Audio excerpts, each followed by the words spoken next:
জামাতে ইসলাম নামক সেই সংগঠনটাকে যে আমরা বর্তমান বিরোধী দলে দেখতে পাচ্ছি, সত্যিকার অর্থে তারা মানুষের ভালোবাসা নিয়ে ভোট পেয়ে সেই বিরোধী দলে যেতে পারেনি। চাটকতা করে, চামচামি করে, পায়ের জুতা মুছে 68টি আসন পেয়েছে।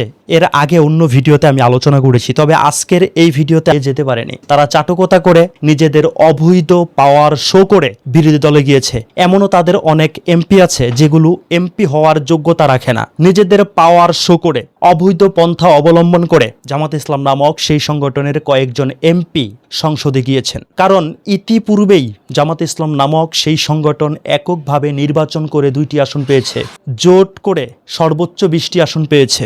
সেই সংগঠন কিভাবে 68টি আসন পেল? আসুন ডক্টর শফিকুল ইসলাম মাসুদের মুখ থেকে শোনা যাক তারা কিভাবে অবৈধভাবে সংসদে গিয়েছে, তারা এমপি হয়েছে। আসুন ডক্টর শফিকুল ইসলাম মাসুদের মুখ থেকে শোনা যাক, তারপরে এই কথাগুলোকে অ্যানালাইসিস করব আর তারা কত পরিমাণে পাওয়ার শো করে থাকে। 2 ঘন্টার মধ্যে সেনাবাহিনীর মেজরকে চেঞ্জ করেছে এখান থেকে।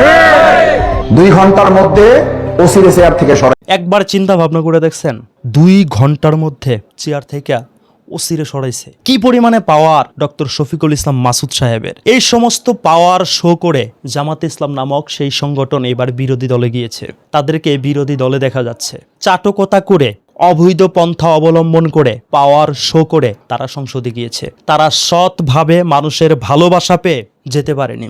আর কিয়ামত পর্যন্ত তারা সৎভাবে মানুষের ভালোবাসা পেয়ে কখনো সংসদে যেতেও পারবে না। আসুন এখানে সে এটাই জানানোর চেষ্টা করলো যে জামাত ইসলাম নামক সেই সংগঠন অনেক পাওয়ারফুল, অনেক শক্তিশালী, তাদের অনেক ক্ষমতা আছে। ক্ষমতার জোরে তারা অনেক কিছুই করতে পারে। একজন এসপিকে সেখান থেকে 2 ঘন্টার মধ্যে তাড়িয়ে দিয়েছে। আসুন সে কিভাবে ক্ষমতায় গিয়েছে সেটা এই ভিডিওতে দেখার চেষ্টা করি। অনেকে বলে ভোটে এমপি হয়েছে, আর আমি বলি যে আমি খালি ভোটে এমপি হই নাই, বা আমরা পাওয়ারে এমপি হয়েছি।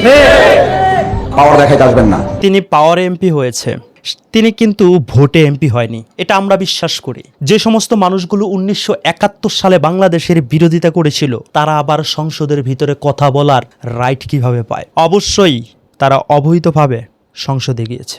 সংসদে গিয়ে এখন কথা বলছে। ডক্টর শফিকুল ইসলাম মাসুদের কথাই কিন্তু তা স্পষ্ট হয়ে গেল। এটা আমি অন্য আরেকটা ভিডিওতে আলোচনা করেছিলাম। জামাত ইসলাম নামক সেই সংগঠন এত পাওয়ার পায় কোথায়? তাদের কাছে অবৈধ অস্ত্র মজুদ আছে। অন্য একটা ভিডিওতে কিন্তু আমি এ বিষয়ে আলোচনা করেছি। ডক্টর শফিকুল ইসলাম মাসুদি কিন্তু বলেছিল রাজশাহী বিশ্ববিদ্যালয়ে তাদের এত পরিমাণে অস্ত্র মজুদ আছে যা দিয়ে পুরো রাজশাহীর যত পুলিশ বাহিনী আছে, যত প্রশাসন বাহিনী আছে তাদের সাথে 7 দিন লড়ার মত ক্ষমতা রাখে। পুরো রাজশাহীতে যত পরিমাণে পুলিশ আছে সমস্ত পুলিশের সাথে, সমস্ত প্রশাসন বাহিনীর সাথে 1 সপ্তাহ লড়াই করে টিকে থাকার মতো তাদের কাছে মজুদ করা অস্ত্র আছে। সেই অস্ত্রগুলো কিসের অস্ত্র? সেগুলো কি বৈধ অস্ত্র? তাও আবার রাজশাহীর একটি মাত্র বিশ্ববিদ্যালয়ের মধ্যে। আপনারা ডক্টর শফিকুল ইসলাম মাসুদের কথাগুলোকে শুনে স্পষ্টভাবেই বুঝতে পেরেছেন তারা অবৈধভাবে সংসদে গিয়েছেন, সংসদে এমপি হয়েছেন। বিরোধী দলে তাদেরকে দেখা যাচ্ছে। তাদের প্রতি মানুষের সত্যিকারের অর্থে ভালোবাসা নেই। দেশপ্রেমিক মানুষ তাদেরকে ভালোবাসে না। তারা অবৈধভাবে সংসদে গিয়েছে। এমনকি ডক্টর শফিকুল ইসলাম মাসুদ সাহেবও অবৈধভাবেই এমপি হয়েছেন। মানুষের ভালোবাসা ভোটের মাধ্যমে সে এমপি হয়নি, কারণ এমন যোগ্যতা তাদের ভেতরে খুবই কম আছে। কারণ যারা 71-এ 52-তে আমাদের বাংলাদেশকে নিয়ে ষড়যন্ত্র করেছিল, দেশপ্রেমিক মানুষ কখনোই তাদেরকে সাপোর্ট করে না। তারা যদি ক্ষমতায় যেতে হয় অবৈধভাবে যেতে হবে। ডক্টর শফিকুল ইসলাম মাসুদ সাহেবের কথাগুলোকে আপনারা কিভাবে দেখছেন?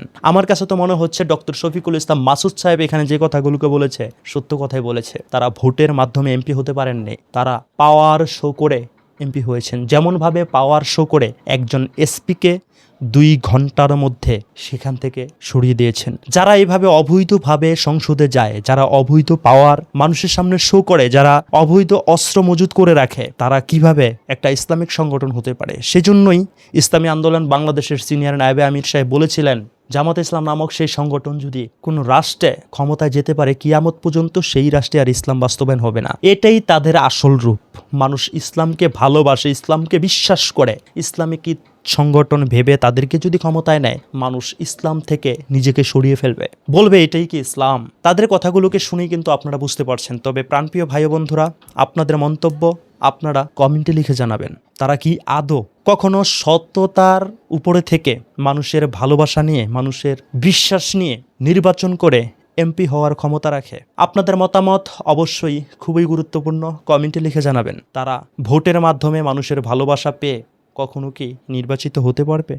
সেই ক্ষমতা তারা রাখে অবৈধ পন্থা ছাড়া? কমেন্টে লিখে আপনার মতামত জানিয়ে দেবেন। ভিডিওটি যদি ফেসবুক পেজ থেকে দেখে থাকেন, বাংলা রিভিউ RBM ফেসবুক পেজটিকে ফলো করে দেবেন। যদি ইউটিউব চ্যানেল থেকে এই ভিডিওটিকে দেখে থাকেন, তাহলে বাংলা রিভিউ RBM ইউটিউব চ্যানেলটিকে সাবস্ক্রাইব করে দেবেন। কমেন্টে লিখে আপনার মতামত জানিয়ে দেবেন। লিখে জানাতে পারেন পরবর্তী ভিডিও কী বিষয়ের উপর আপনি চাচ্ছেন।